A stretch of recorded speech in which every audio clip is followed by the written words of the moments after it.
તો નમસ્કાર, જય હિન્દ, વંદે માતરમ ફ્રેન્ડ્સ। તો મિત્રો આજના વિડીયોમાં જે છે આપણે 1 થી 50 જેટલા જીકેના એમસીક્યુ જોવાના છે।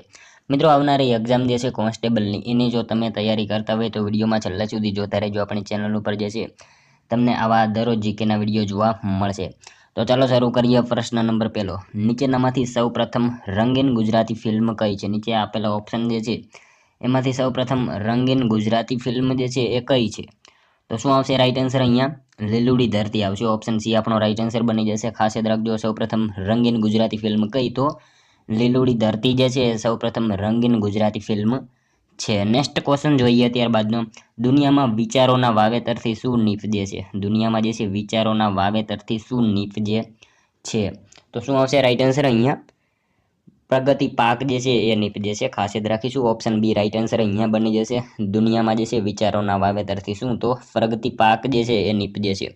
ત્યારબાદનો ક્વેશ્ચન જોઈએ ત્રીજો, બ્રિક્સ બેંકનું વડું મથક ક્યાં નક્કી કરવામાં આવ્યું છે? બ્રિક્સ બેંકનું વડું મથક જે છે એ ક્યાં ખાતે નક્કી કરવામાં આવેલું છે? તો ક્યાં આવશે? મિત્રો આ બ્રિક્સ જે છે ને, બ્રિક્સ એ એટલે એમાં બી પરથી જે છે ને એ બ્રાઝિલ, આર પરથી રશિયા, આઈ પરથી ઇન્ડિયા, સી પરથી ચાઇના અને એસ પરથી સાઉથ આફ્રિકા, એ પણ આપણને ખ્યાલ હોવો જોઈએ બ્રિક્સ જે છે એમાં। અને એનું જે છે એ બેંકનું વડું મથક ક્યાં? તો શાંઘાઈ ખાતે જે છે એ નક્કી કરવામાં આવેલું છે। ખાસ યાદ રાખીશું, બ્રિક્સ બેંકનું વડું મથક ક્યાં? તો શાંઘાઈ ખાતે નક્કી કરવામાં આવેલું છે। મિત્રો આ બ્રિક્સ જે છે ને એની સ્થાપના થઈ 2009માં, પરંતુ એમાં જે છે સાઉથ આફ્રિકા જે છે 2010માં જોડાયું હતું, એ પણ આપણને જે છે સાથે સાથે ખ્યાલ હોવો જોઈએ। મિત્રો તમે વિડીયોમાં છેલ્લે સુધી જોતા રહેજો। આપણે છેલ્લે લાસ્ટમાં જે છે 51મો ક્વેશ્ચન રાખેલો છે, એનો આન્સર જે છે તમારે કોમેન્ટમાં જણાવવાનો રહેશે, તો વિડીયોમાં તમે છેલ્લે સુધી જોતા રહેજો। જોઈએ ત્યારબાદનો નેક્સ્ટ ક્વેશ્ચન ચોથો, મહી નદીનો મહિન્દ્રી તરીકે ઉલ્લેખ કરનાર કોણ હતા? મહી નદીનો જે છે મહિન્દ્રી તરીકે ઉલ્લેખ કરનાર નીચેનામાંથી કોણ હતા? તો અલબરૂની આવશે। ઓપ્શન એ આપણો રાઈટ આન્સર અહીંયા બની જશે। મહી નદીનો મહિન્દ્રી તરીકે ઉલ્લેખ કરનારા કોણ? તો અલબરૂની જે છે એ હતા। ખાસ યાદ રાખીશું મિત્રો, મહી નદી જે છે ને એ કર્કવૃતને 2 વાર ઓળંગે છે, એ પણ આપણને જે છે સાથે સાથે ખ્યાલ હોવો જ જોઈએ। નેક્સ્ટ ક્વેશ્ચન જોઈએ ત્યારબાદનો, બિલિયર્ડ્સની રમતમાં ગુજરાતને વિશ્વ સ્તરે નામના અપાવનાર ખેલાડીનું નામ જણાવો। બિલિયર્ડ્સની રમત એમાં જે છે ગુજરાતને વિશ્વ સ્તરે નામના અપાવનાર ખેલાડી જે છે એ નીચેનામાંથી કોણ છે? તો કોણ આવશે રાઈટ આન્સર? અહીંયા બિલિયર્ડ્સની રમતમાં જે છે એ મિત્રો ગીત શેઠી આવશે અહીંયા। ઓપ્શન બી આપણો રાઈટ આન્સર બની જશે। બિલિયર્ડ્સની રમતમાં જે છે ગુજરાતને વિશ્વ સ્તરે નામના અપાવનાર ખેલાડી કોણ? તો ગીત શેઠી જે છે એ હતા। અને મિત્રો બિલિયર્ડ્સ જે છે, બિલિયર્ડ્સ, સ્નૂકર અને પૂલ આ જે છે ને એ એક જ પ્રકારની રમત હોય છે। ખાસ યાદ રાખીશું, બિલિયર્ડ્સની રમતમાં જે છે ગુજરાતને વિશ્વ સ્તરે નામના અપાવનાર કોણ? તો ગીત શેઠી એ ખેલાડીનું નામ છે। મિત્રો તમને વિડીયો ગમતો હોય તો એક લાઇક કરજો। અમે તમારી પાસે માત્ર એક લાઇકની આશા રાખીએ છીએ, તો એક લાઇક તમે જરૂર કરી દેજો। જોઈએ ત્યારબાદનો નેક્સ્ટ ક્વેશ્ચન, કનૈયાલાલ મુનશીએ કયા ઉપનામથી સૌપ્રથમ વાર્તા મારી કમલા લખી? કનૈયાલાલ મુનશીએ જે છે કયા ઉપનામથી સૌપ્રથમ વાર્તા જે છે મારી કમલા એ લખી હતી? તો કોણ આવશે રાઈટ આન્સર? અહીંયા શું આવશે? ઘનશ્યામ આવશે। ઓપ્શન બી રાઈટ આન્સર બની જશે। કનૈયાલાલ મુનશીએ જે છે ઘનશ્યામ એ ઉપનામથી જે છે સૌપ્રથમ વાર્તા મારી કમલા એ લખેલી હતી। ખાસ યાદ રાખીશું। નેક્સ્ટ ક્વેશ્ચન જોઈએ ત્યારબાદનો, બંધારણ સભાની પ્રથમ બેઠકમાં કેટલા સભ્યો હતા? બંધારણ સભાની જે છે પ્રથમ બેઠક એમાં સૌપ્રથમ કેટલા સભ્યો હતા? તો 211 જેટલા જે છે સભ્યો હતા। બંધારણ સભાની પ્રથમ બેઠકમાં કેટલા? તો 211 જેટલા સભ્યો હતા। ખાસ યાદ રાખીશું। નેક્સ્ટ ક્વેશ્ચન જોઈએ ત્યારબાદનો, ધ સર્વે ઇન્ડિયાનું વડું મથક ક્યાં આવેલું છે? ધ સર્વે ઓફ ઇન્ડિયા જે છે એનું વડું મથક ક્યાં આવેલું છે? તો ક્યાં આવશે? દેહરાદૂન ખાતે આવે છે।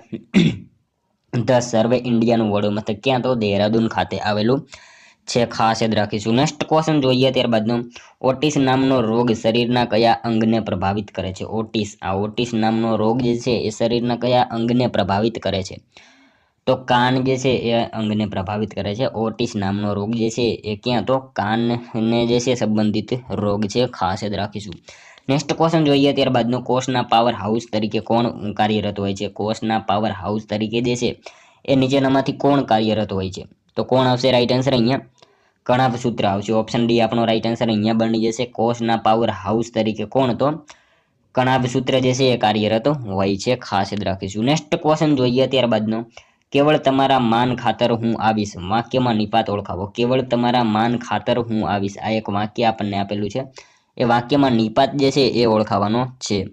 તો આમાં કેવળ આવશે, નિપાત જે છે શું તો કેવળ બની જશે નિપાત. નેક્સ્ટ ક્વેશ્ચન જોઈએ ત્યારબાદનો, નાગાર્જુન સાગર ડેમ કઈ નદી ઉપર બાંધવામાં આવેલ છે? નાગાર્જુન સાગર ડેમ જે છે કઈ નદી ઉપર બાંધવામાં આવેલો છે? તો કૃષ્ણા નદી આવશે. ઓપ્શન બી અહીંયા રાઈટ આન્સર બની જશે. નાગાર્જુન સાગર ડેમ જે છે એ કઈ નદી તો કૃષ્ણા નદી ઉપર બાંધવામાં આવેલો છે. ખાસ યાદ રાખીશું મિત્રો. અહીંયા આપણને ગોદાવરી નદી આપેલું છે. ગોદાવરી જે છે ને એના ઉપર જાયકવાડી ડેમ આવેલો છે, એ પણ આપણને ખ્યાલ હોવો જોઈએ. અને મહાનદી ઉપર હીરાકુંડ ડેમ જે ભારતનો સૌથી લાંબો ડેમ છે, કાવેરી નદી ઉપર કૃષ્ણરાજ સાગર ડેમ, એ બધા જે છે આપણને ખ્યાલ હોવો જ જોઈએ. નેક્સ્ટ ક્વેશ્ચન જોઈએ ત્યારબાદનો, કોમનવેલ્થ ગેમ્સમાં ભારત માટે સૌપ્રથમ સુવર્ણચંદ્રક કોણે જીત્યો? કોમનવેલ્થ ગેમ્સમાં જે છે ભારત માટે સૌ પ્રથમ સુવર્ણચંદ્રક જે છે એ નીચેનામાંથી કોણે જીત્યો હતો? તો કોણે આવશે? મીરાબાઈ ચાનુ જે છે એમને જીતેલો હતો. કોમનવેલ્થ ગેમ્સમાં જે છે ભારત માટે સૌ પ્રથમ સુવર્ણચંદ્રક જે છે એ પૂછીએ તો કોણ આવશે? મીરાબાઈ ચાનુ જે છે એમને જીતેલો હતો. નેક્સ્ટ ક્વેશ્ચન જોઈએ ત્યારબાદનો, જાપાનનું બીજું નામ શું છે? જાપાન જે છે એનું બીજું નામ શું છે? તો શું આવશે? નિયોન આવશે. એનું બીજું નામ શું છે? તો નિયોન જે છે એનું બીજું નામ છે. ખાસ યાદ રાખજો. નેક્સ્ટ ક્વેશ્ચન જોઈએ ત્યારબાદનો, લંડન ઓલિમ્પિક 2012માં ભારતને કુલ કેટલા મેડલ મળ્યા છે? લંડન ઓલિમ્પિક 2012માં જે છે ભારતને કુલ કેટલા મેડલ મળેલા છે? તો કેટલા મળેલા છે? ભારતને 6 મેડલ મળેલા છે. ખાસ યાદ રાખીશું. આપણો ઓપ્શન ડી રાઈટ આન્સર બની જશે. લંડન ઓલિમ્પિક 2012માં ભારતને કુલ કેટલા? તો 6 જે છે જેટલા જે છે મેડલ મળેલા છે. ત્યારબાદનો ક્વેશ્ચન જોઈએ, ભારતના બીજા મહિલા રાષ્ટ્રપતિ દ્રૌપદી મુર્મુ કયા રાજ્યના રાજ્યપાલ તરીકે રહી ચૂક્યા છે? મિત્રો, ભારતના બીજા મહિલા રાષ્ટ્રપતિ જે છે દ્રૌપદી મુર્મુ એ અગાઉ કયા રાજ્યના રાજ્યપાલ તરીકે રહી ચૂક્યા છે? તો કયા રાજ્યના આવશે? ઝારખંડ રાજ્યના જે છે એ રાજ્યપાલ તરીકે રહી ચૂકેલા હતા. ખાસ યાદ રાખીશું. ભારતના બીજા મહિલા રાષ્ટ્રપતિ દ્રૌપદી મુર્મુ જે છે એ ઝારખંડ રાજ્યના રાજ્યપાલ તરીકે રહી ચૂક્યા છે. ત્યારબાદનું ક્વેશ્ચન જોઈએ, એસિડ વર્ષાની ઘટના માટે કયો વાયુ જવાબદાર છે? એસિડ વર્ષા એની ઘટના માટે કયો વાયુ જવાબદાર હોય છે? તો સલ્ફર ડાયોક્સાઇડ જે છે એ વાયુ જવાબદાર હોય છે. ખાસ યાદ રાખીશું. ઓપ્શન બી રાઈટ આન્સર બની જશે. એસિડ વર્ષાની ઘટના માટે જે છે સલ્ફર ડાયોક્સાઇડ જવાબદાર હોય છે. ત્યારબાદનો ક્વેશ્ચન જોઈએ, 18મો, ભારતમાં સૌથી વધારે આયાત શાની થાય છે? ભારતમાં જે છે સૌથી વધારે આયાત શેની થાય છે? તો ભારતમાં મિત્રો સૌથી વધારે આયાત જે છે ને ખનિજ તેલની થતી હોય છે. ખાસ યાદ રાખીશું. ભારતમાં જે છે સૌથી વધારે આયાત શેની? તો ખનિજ તેલની આયાત થાય છે. ત્યારબાદનો ક્વેશ્ચન જોઈએ, રાષ્ટ્રીય ચિહ્નમાં કયા બે પ્રાણીઓ જોવા મળે છે? રાષ્ટ્રીય ચિહ્નમાં જે છે એ કયા બે પ્રાણીઓ જોવા મળે છે? તો આંખલો અને ઘોડો જે છે આ બંને પ્રાણીઓ રાષ્ટ્રીય ચિહ્નમાં જોવા મળે છે. ખાસ યાદ રાખજો. ત્યારબાદનો ક્વેશ્ચન જોઈએ, મૌર્ય રાજા બિંદુસારના સંદર્ભમાં સાચા વિધાનો જણાવો. મૌર્ય રાજા બિંદુસારના સંદર્ભમાં જે છે સાચા વિધાનો જણાવો. તો શું હશે રાઈટ આન્સર? અહીંયા જોઈએ આપણે, જૈન ગ્રંથોમાં બિંદુસારને સિંહસેન કીધા છે. બિંદુસાર આજીવક સંપ્રદાયનો અનુયાયી હતો. મિત્રો, આપણને અહીંયા બંને વિધાનો જે છે સાચા આપેલા છે. જૈન ગ્રંથોમાં બિંદુસારને જે છે સિંહસેન કીધો છે, પહેલું વિધાન સાચું છે. અને બિંદુસાર આજીવક સંપ્રદાયનો અનુયાયી હતો, બંને વિધાનો આપણને સાચા આપેલા છે. ઓપ્શન સી રાઈટ આન્સર અહીંયા બની જશે. મિત્રો, ચંદ્રગુપ્ત મૌર્યના ઉત્તરાધિકારી બિંદુસાર બન્યા. તેઓ ઈસવીસન પૂર્વે 298ના રોજ મગધની ગાદી ઉપર બેઠા અને તેઓ જે છે અમિત્ર ઘાત શત્રુઓના વિનાશક તરીકે ઓળખાય છે અને આજીવક સંપ્રદાયના અનુયાયી હતા. અને વાયુ પુરાણમાં બિંદુસારને જે છે ભદ્રસાર કહ્યા છે, એ પણ આપણને સાથે સાથે ખ્યાલ હોવો જોઈએ. આપણે અહીંયા બંને વિધાનો સાચા આપેલા છે. નેક્સ્ટ ક્વેશ્ચન જોઈએ ત્યારબાદનો, કયા દિવસને વિશ્વ વસ્તી દિવસ તરીકે ઉજવવામાં આવે છે? કયા દિવસને વિશ્વ વસ્તી દિવસ તરીકે ઉજવવામાં આવે છે? તો 11 જુલાઈ જે છે એના રોજ વિશ્વ વસ્તી દિવસ જે છે એની ઉજવણી કરવામાં આવે છે. ખાસ યાદ રાખીશું. ત્યારબાદનો ક્વેશ્ચન જોઈએ, બુકર પ્રાઇઝ મેળવનાર પ્રથમ ભારતીય મહિલા કોણ હતા? બુકર પ્રાઇઝ મેળવનાર જે છે એ પ્રથમ ભારતીય મહિલા જે છે એ કોણ હતા?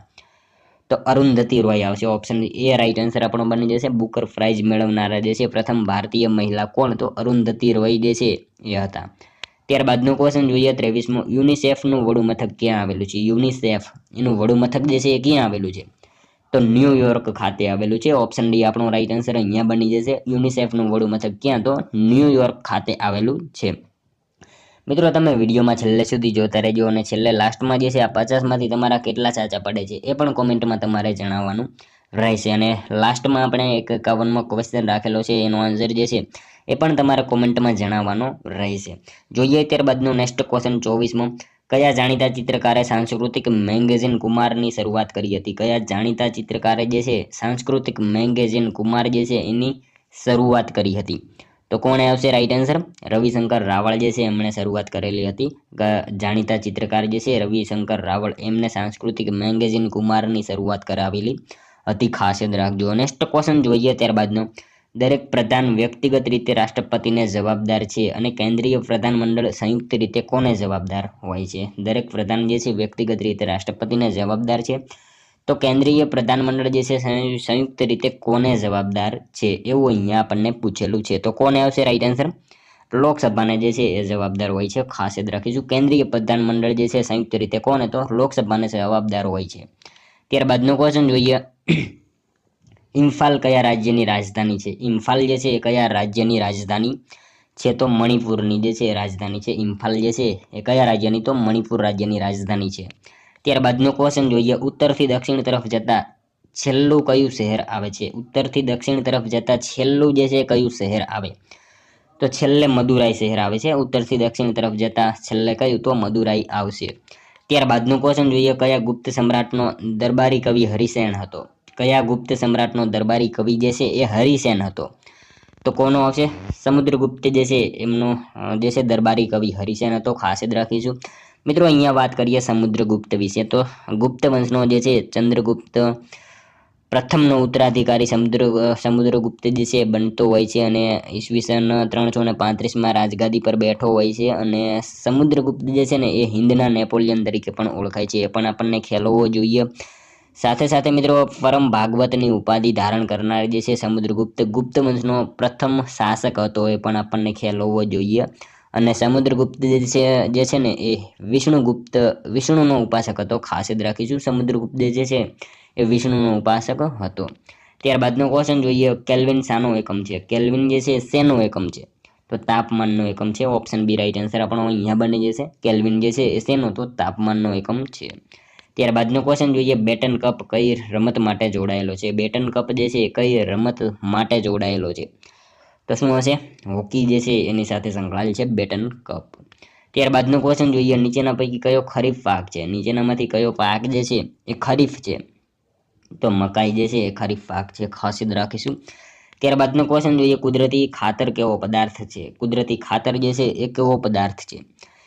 તો કાર્બનિક પદાર્થ આવશે. ઓપ્શન સી રાઈટ આન્સર આપણો અહીંયા બની જશે. કુદરતી ખાતર જે છે એ કેવો? તો કાર્બનિક પદાર્થ છે. ત્યારબાદનો ક્વેશ્ચન જોઈએ. કોને સજીવ અને નિર્જીવને જોડતી કડી કહેવામાં આવે છે? કોને જે છે સજીવ અને નિર્જીવને જોડતી કડી કહેવામાં આવે છે? તો વાયરસને જે છે એ સજીવ અને નિર્જીવને જોડતી કડી કહેવામાં આવે છે. ખાસ યાદ રાખીશું. આપણો જવાબ ઓપ્શન બી બની જશે. સજીવ અને નિર્જીવને જોડતી કડી કોને? તો વાયરસને કહેવામાં આવે છે. નેક્સ્ટ ક્વેશ્ચન જોઈએ ત્યારબાદનો. કયા સૂક્ષ્મ જીવના કોષોમાં હરિત દ્રવ્ય હોય છે? કયા સૂક્ષ્મ જીવના કોષોમાં જે છે એ હરિત દ્રવ્ય હોય છે? તો શું આવશે? લીલ આવશે. ઓપ્શન એ આપણો રાઈટ આન્સર અહીંયા બની જશે. નેક્સ્ટ ક્વેશ્ચન જોઈએ ત્યારબાદનો. કવિ નર્મદના મનમોજી સ્વભાવને કારણે તેમને મિત્રો કયા નામે બોલાવતા હતા? કવિ નર્મદના મનમોજી સ્વભાવને કારણે જે છે એમણે મિત્રો કયા નામે બોલાવતા હતા?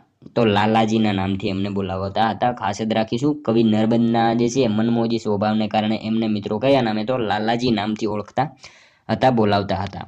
ત્યારબાદનો ક્વેશ્ચન જોઈએ. 36મો. સંત પુનિત મહારાજની ગ્રંથ શ્રેણીનું નામ શું છે? સંત પુનિત મહારાજની ગ્રંથ શ્રેણીનું નામ જે છે એ શું છે? તો જ્ઞાન ગંગોત્રી આવશે. ઓપ્શન બી રાઈટ આન્સર આપણો બની જશે. સંત પુનિત મહારાજની ગ્રંથ શ્રેણીનું નામ શું? તો જ્ઞાન ગંગોત્રી એનું નામ છે. ત્યારબાદનો ક્વેશ્ચન જોઈએ. નમેલી સાંજ કૃતિના રચયિતા નીચેનામાંથી કોણ છે? નમેલી સાંજ આ કૃતિ જે છે એના રચયિતા નીચેનામાંથી કોણ છે? તો હસમુખ પાઠક જે છે એના રચયિતા છે. ખાસ યાદ રાખીશું. નમેલી સાંજ આ કૃતિ જે છે એના રચયિતા કોણ? તો હસમુખ પાઠક એના રચયિતા છે. નેક્સ્ટ ક્વેશ્ચન જોઈએ ત્યારબાદનો.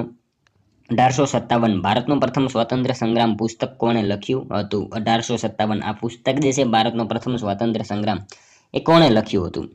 તો કોણે આવશે મિત્રો? અહીંયા રાઈટ આન્સર વીર સાવરકર આવશે. ઓપ્શન બી રાઈટ આન્સર આપણો બની જશે. 1857 ભારતનો પ્રથમ સ્વાતંત્ર્ય સંગ્રામ આ પુસ્તક જે છે એ વીર સાવરકરે લખેલું હતું. વિનાયક દામોદર સાવરકર એમનું પૂરું નામ થશે. મિત્રો અંગ્રેજો દ્વારા જે છે ને પ્રથમ પ્રતિબંધિત જો કોઈ પુસ્તક હોય તો આ 1857 ભારતનો પ્રથમ સ્વતંત્ર સંગ્રામ એ પુસ્તક હતું. એ પણ આપણને ખ્યાલ હોવો જોઈએ. અને મિત્રો 1904માં જે છે તેમણે એક સંસ્થા બનાવી હતી, મિત્ર મેલા નામની સંસ્થા, અને પાછળ જતાં આ સંસ્થા જે છે અભિનવ ભારત તરીકે ઓળખાય છે. ખાસ યાદ રાખીશું, વીર સાવરકરે જે છે 1904માં એક સંસ્થા બનાવી હતી, જે સંસ્થાનું નામ હતું મિત્ર મેલા. અને મિત્રો પાછળ જતાં આ સંસ્થા જે છે અભિનવ ભારત નામથી જે છે પ્રખ્યાત બનતી હોય છે. 28 મે 1883 નાસિક ખાતે એમનો જે છે જન્મ થતો હોય છે વીર સાવરકરનો. અને મિત્રો અંગ્રેજો દ્વારા જે છે અંદમાનમાં કાળા પાણીની સજા થતાં 26 ફેબ્રુઆરી 1966માં એમનું અવસાન થતું હોય છે. એમના વિશે આપણને જે છે તમામ માહિતી ખ્યાલ હોવી જોઈએ. નેક્સ્ટ ક્વેશ્ચન જોઈએ ત્યારબાદનો, અખંડ ઝાલર વાગે કાવ્ય સંગ્રહ કોનો છે? અખંડ ઝાલર વાગે આ કાવ્ય સંગ્રહ જે છે એ કોનો છે?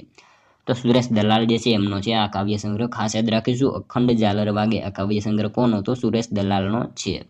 ત્યારબાદનો ક્વેશ્ચન જોઈએ 40મો, અરબ સાગરને મળતી હોય તેવી તળ ગુજરાતની સૌથી મોટી નદી કઈ છે? અરબ સાગરને મળતી હોય તેવી તળ ગુજરાતની સૌથી મોટી નદી જે છે એ નીચેનામાંથી કઈ છે? તો કઈ નદી આવશે અહીંયા? તાપી નદી આવશે. ઓપ્શન બી એ રાઈટ આન્સર આપણો બની જશે. અરબ સાગરને મળતી હોય એવી તળ ગુજરાતની સૌથી મોટી નદી કઈ? તો તાપી નદી છે. ત્યારબાદનું ક્વેશ્ચન જોઈએ, કઈ નદી ખેડ બ્રહ્માને બે ભાગમાં વિભાજિત કરે છે? કઈ નદી જે છે ખેડ બ્રહ્માને બે ભાગમાં વિભાજિત કરે છે? તો હરણાવ નદી જે છે ખેડ બ્રહ્માને બે ભાગમાં વિભાજિત કરે છે. ત્યારબાદનો ક્વેશ્ચન જોઈએ, મધર ઇન્ડિયા બંધ કઈ નદી પર છે? મધર ઇન્ડિયા આ બંધ જે છે કઈ નદી ઉપર છે? તો અંબિકા નદી ઉપર આવશે. ઓપ્શન એ રાઈટ આન્સર આપણો અહીંયા બની જશે. મધર ઇન્ડિયા આ બંધ જે છે એ કઈ નદી ઉપર? તો અહીં અંબિકા નદી ઉપર આ બંધ છે. ત્યારબાદનું ક્વેશ્ચન જોઈએ, પ્રાચીન નગરી તક્ષશિલાનું ખોદકામ કોણે કર્યું હતું? પ્રાચીન નગરી તક્ષશિલાનું ખોદકામ જે છે એ કોણે કર્યું હતું? તો માર્શલે કરેલું હતું. ઓપ્શન બી રાઈટ આન્સર આપણો બની જશે. પ્રાચીન નગરી તક્ષશિલાનું ખોદકામ કોણે? તો માર્શલે કરેલું હતું. ત્યારબાદનો ક્વેશ્ચન જોઈએ 44મો, હડપ્પીય સભ્યતાનું સ્થળ દેસલ પર કઈ નદીના કિનારે આવેલું છે? હડપ્પીય સભ્યતાનું સ્થળ દેસલ પર જે છે એ કઈ નદી કિનારે આવેલું છે? તો મોરઈ નદીના કિનારે આવેલું છે. ખાસ યાદ રાખીશું, હડપ્પીય સભ્યતાનું સ્થળ દેસલ પર જે છે એ કઈ નદીના કિનારે? તો મોરઈ નદીના કિનારે આ સ્થળ જે છે એ આવેલું છે. નેક્સ્ટ ક્વેશ્ચન જોઈએ ત્યારબાદનો, કૌટિલ્યનું અર્થશાસ્ત્ર કયા વંશની માહિતી પૂરી પાડે છે? કૌટિલ્યનું અર્થશાસ્ત્ર જે છે એ કયા વંશની માહિતી પૂરી પાડે છે? તો મૌર્ય વંશની જે છે માહિતી પૂરી પાડે છે કૌટિલ્યનું અર્થશાસ્ત્ર. ખાસ યાદ રાખીશું. ત્યારબાદનો ક્વેશ્ચન જોઈએ, બેડી લાખાની મેળી સ્તૂપ કયા જિલ્લામાં આવેલ છે? બેડી લાખાની મેળી સ્તૂપ જે છે એ કયા જિલ્લામાં આવેલ છે? તો જુનાગઢ જિલ્લામાં આવશે. ઓપ્શન એ રાઈટ આન્સર આપણો બની જશે. બેડી લાખાની મેળી આ સ્તૂપ જે છે એ કયા જિલ્લામાં? તો જુનાગઢ જિલ્લામાં આવેલ છે. નેક્સ્ટ ક્વેશ્ચન જોઈએ ત્યારબાદનો, બંધારણ સભા પ્રથમ વખત ક્યારે મળી હતી? મિત્રો બંધારણ સભા જે છે પ્રથમ વખત ક્યારે મળી હતી? 9 ડિસેમ્બર 1947ના રોજ મળી હતી બંધારણ સભા. પ્રથમ વખત જે છે એ 9 ડિસેમ્બર 1947ના રોજ મળેલી હતી. નેક્સ્ટ ક્વેશ્ચન જોઈએ ત્યારબાદનો, રાણકી વાવ કયા પ્રકારની વાવ છે? રાણકી વાવ જે છે એ કયા પ્રકારની વાવ છે? તો જયા પ્રકારની વાવ છે. રાણકી વાવ જે છે એ કયા પ્રકારની? તો જયા પ્રકારની આ વાવ છે. નેક્સ્ટ ક્વેશ્ચન જોઈએ ત્યારબાદનો, હિન્દી રાષ્ટ્રીય સ્વયંસેવક સંઘની સ્થાપના કોણે કરી હતી? હિન્દી રાષ્ટ્રીય સ્વયંસેવક સંઘની સ્થાપના જે છે એ નીચેનામાંથી કોણે કરી હતી? તો કોણે આવશે રાઈટ આન્સર? ચંપક રમણ પિલ્લાઈ જે છે એમણે કરેલી હતી. ખાસ યાદ રાખીશું, ઓપ્શન ડી રાઈટ આન્સર બની જશે અહીંયા. હિન્દી રાષ્ટ્રીય સ્વયંસેવક સંઘની સ્થાપના કોણે? તો ચંપક રમણ પિલ્લાઈ જે છે એમણે કરેલી હતી. મિત્રો અહીંયા વાત કરીએ મેડમ ભીખાઈજી કામા આપેલું છે ઓપ્શન એમાં. તો મેડમ ભીખાઈજી કામાને જે છે એ મિત્રો ક્રાંતિકારીની જનેતા કહેવામાં આવે છે. મિત્રો ભારતમાં ક્રાંતિકારીના જનક તરીકે પૂછાય તો કોણ આવશે? વાસુદેવ બળવંત ફડકે જે છે એ જનક તરીકે ઓળખાય છે. અને ક્રાંતિકારીની જનેતા તરીકે પૂછાય તો મેડમ ભીખાઈજી કામા જે છે એ ઓળખાય છે. અહીંયા શ્યામજી કૃષ્ણ વર્માની જો આપણે વાત કરીએ તો એ વિદેશમાં જે છે ક્રાંતિકારીની શરૂઆત કરનારા જે છે પ્રથમ વ્યક્તિ હતા. એમનો જન્મ માંડવીમાં થયો હતો અને એમનું મૃત્યુ જે છે સ્વિટ્ઝરલેન્ડમાં થયું હતું. મિત્રો અહીંયા સરદારશ્રી રાણા આપેલું છે. સરદારશ્રી રાણા વિશે જો આપણે વાત કરીએ તો ગાંધીજીના સહપાઠી હતા આલ્ફ્રેડ હાઈસ્કૂલમાં. અને મિત્રો ગાંધીજી જે છે ને એ આ સરદારશ્રી રાણાને સદુભા તરીકે ઓળખતા હતા, એટલે કે એમને સદુભા જે છે એ તરીકે બોલાવતા હતા. એ પણ આપણને જે છે ખ્યાલ હોવો જ જોઈએ. નેક્સ્ટ ક્વેશ્ચન જોઈએ ત્યારબાદનો 50મો, સાચા વિધાનો જણાવો. કાળી જમીનનું નિર્માણ બેસાલ્ટ ખડકોથી થયેલું છે. કાળી જમીનને રેગુર નામથી પણ ઓળખવામાં આવે છે. બંને વિધાનો અહીંયા સાચા આપેલા છે. કાળી જમીનનું નિર્માણ બેસાલ્ટ ખડકોથી થયેલું હોય છે, સાચું છે. કાળી જમીનને રેગુરથી પણ ઓળખવામાં આવે છે. બંને વિધાનો સાચા આપેલા છે. જોઈએ મિત્રો લાસ્ટ 51મો ક્વેશ્ચન, જેનો આન્સર જે છે તમારે કોમેન્ટમાં જણાવવાનો રહેશે. પરંપરાગત સંસ્કૃતિનું રક્ષણ કરનાર આદિવાસી જાતિઓને બંધારણમાં કયા સામેલ કરવામાં આવેલ છે? પરંપરાગત સંસ્કૃતિનું રક્ષણ કરનારા આદિવાસી જાતિઓને જે છે બંધારણમાં ક્યાં સામેલ કરવામાં આવેલા છે? અનુસૂચિમાં, આમુખમાં, અનુચ્છેદમાં, મૂળભૂત હકોમાં. અહીંયા 4 ઓપ્શન આપેલા છે, એમાંથી તમારે કોમેન્ટમાં જણાવવાનો રહેશે આનો એક આન્સર. તો મિત્રો આ તો વિડીયો, જો તમને વિડીયો પસંદ આવ્યો હોય તો એક લાઇક કરજો, તમારા મિત્રો જોડે શેર કરજો, જેથી અમને પણ ઉપયોગી બને. અને આપણી ચેનલ ઉપર નવા હોય તો ચેનલને ખાસ સબસ્ક્રાઇબ કરી રાખજો. દરરોજ આપણી ચેનલ ઉપર તમને આવા જીકેના વિડીયો જોવા મળશે. તો મળશું હવે આપણે કાલે બીજા વિડીયોમાં. ત્યાં સુધી જય હિન્દ, વંદે માતરમ.